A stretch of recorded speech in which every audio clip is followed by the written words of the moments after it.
What's going on, Aces? Welcome back to the channel. So my news feed is completely full of clips from Donald Trump going to the National Association for Black Journalists, their convention in Chicago.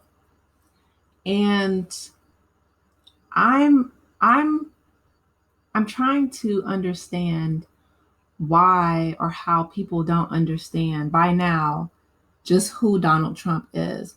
The one thing I can say about Donald Trump is that he is consistent with his messaging. He is on brand. He has not ever tried to be anyone that he is not, right? When he said, I could pow pow unalive somebody in the middle of Fifth Avenue and I wouldn't lose any supporters, he said that mess with his chest, right? He meant it. He meant every single syllable. And so for them to invite this man who is a 34-time convicted felon, who, you know, was sued by the federal government for not letting Black people rent out his property in New York, for taking a full page ad against those five very young boys in New York, the Central Park Five, now the exonerated five. This man has repeatedly shown who he is to the point where he had to get a whole new running mate as his vice president because Mike Pence's life was on the line on January 6th. This man tried to overthrow our government, and yet the Republicans want him at the top of the ticket. It just tells you who they are, right? And when Dr. Maya Angelou said, when someone shows you who they are, believe them the first time. Now, granted, under the guise of journalism, they're saying that, this is the Republican Party's, presidential candidate. So we're doing our jobs. But for him to show up to Chicago and after everything that he has said about Chicago, right, and the people who live there, for them to be surprised that Donald Trump isn't going to respect them. Donald Trump doesn't respect anyone. Again, he didn't even respect his own vice president. He doesn't respect his wives. He doesn't respect his children. He doesn't respect himself, to be honest. And you can look at that and you can just look at him and tell he doesn't have respect for anyone. So I'm not sure what they were hoping to gain from inviting him there.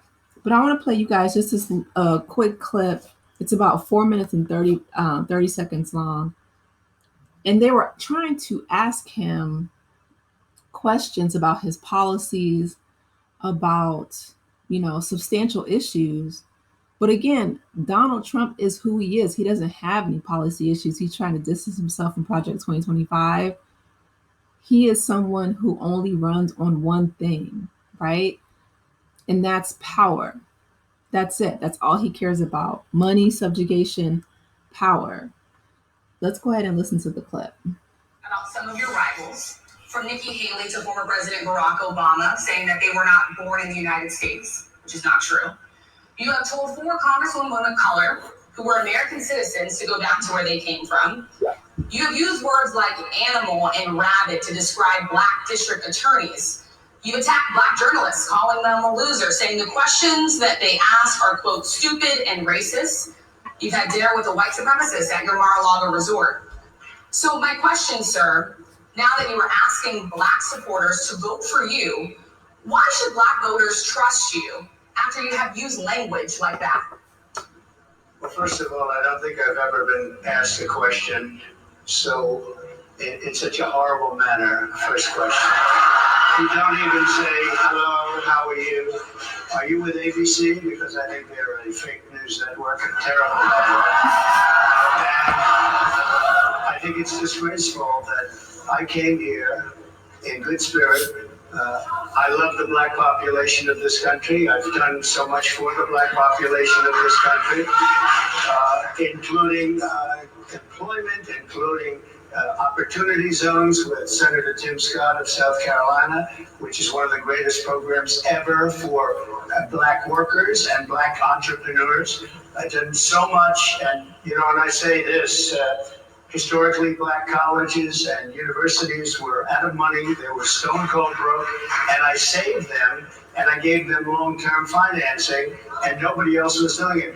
I think it's a very rude introduction. I don't know exactly why you would do something like that. And let me go a step further. I was invited here and I was told my opponent, whether it was Biden or Kamala, I was told my opponent was going to be here. It turned out my opponent isn't here. You invited me under false pretense. And then you said, you can't do it with Zoom. Well, where's Zoom? She's going to do it with Zoom and she's not coming. And then you were half an hour late, just so we understand. I have too much respect for you to be late. They couldn't get their equipment working or something was wrong. I think it's a very nasty question. I have answered the question. I have been the best president for the black population since Abraham Lincoln. That's my answer. That's my answer. You can start off a question and answer period, especially when you're 35 minutes late because you couldn't get your equipment to work in such a hostile manner. I think it's a disgrace. Let me just ask a follow-up, sir, and then we'll move on to other questions here. Some of your own supporters, including Republicans on Capitol Hill, have labeled Vice President Kamala Harris, who was the first Black and Asian American woman to serve as vice president and be on a major party ticket, as a DEI hire.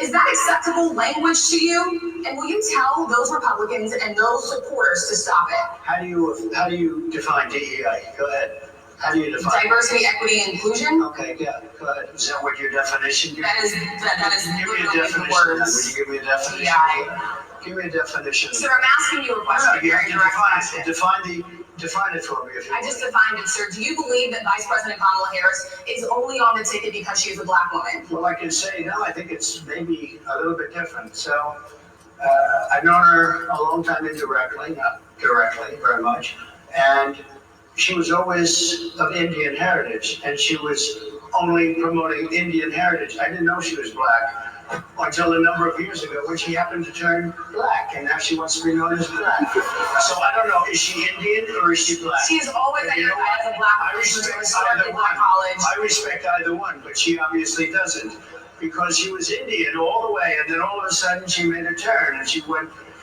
became a black person. Just to be clear, sir, do you believe that I think somebody should look into that too when you continue in a very hostile, nasty tone. It's a direct question, sir. Do you believe that Vice President Kamala Harris is a DEI hire? I really don't know. I really don't know. Could be. There are some, and there are plenty. I know this lady right over there, Harris, is a fantastic person who just interviewed me at length, and we had a great interview, I think, and I heard you got very good ratings on that. Well, you told me it was the longest one of your life. So we had a good discussion. Look, Okay. I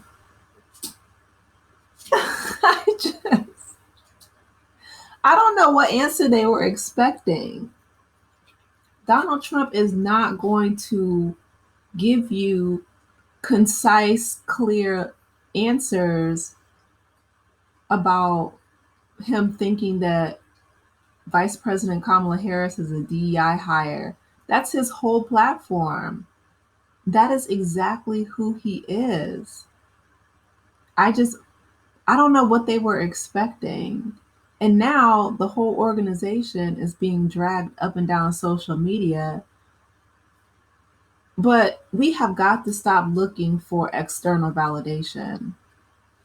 I mean, as a people, because this man, he has no regard or respect for those, even within his own circle. He's turned on all the Republicans. He called their wife, like Ted Cruz's wife, ugly. He went after Mitch McConnell's wife, called her racial slurs. I mean, this man has zero integrity, and he suffers zero consequences for it, which is why he'll continue to do it. But just know that in his heart of hearts, he really does believe that he's a better president than Abraham Lincoln. That level of delusion and a godlike complex, there's no getting through to that. Especially not with, just simple questions. His niece, Mary Trump, she is a clinical psychologist. And you guys should listen to some of the things that she says about her uncle. I mean, she has called him every type of sociopathic, malignant narcissist. Just, I mean, and she's a, clinical, like she said, these are her, clinical diagnoses for her uncle. She says he is one of the most dangerous people on the face of the earth.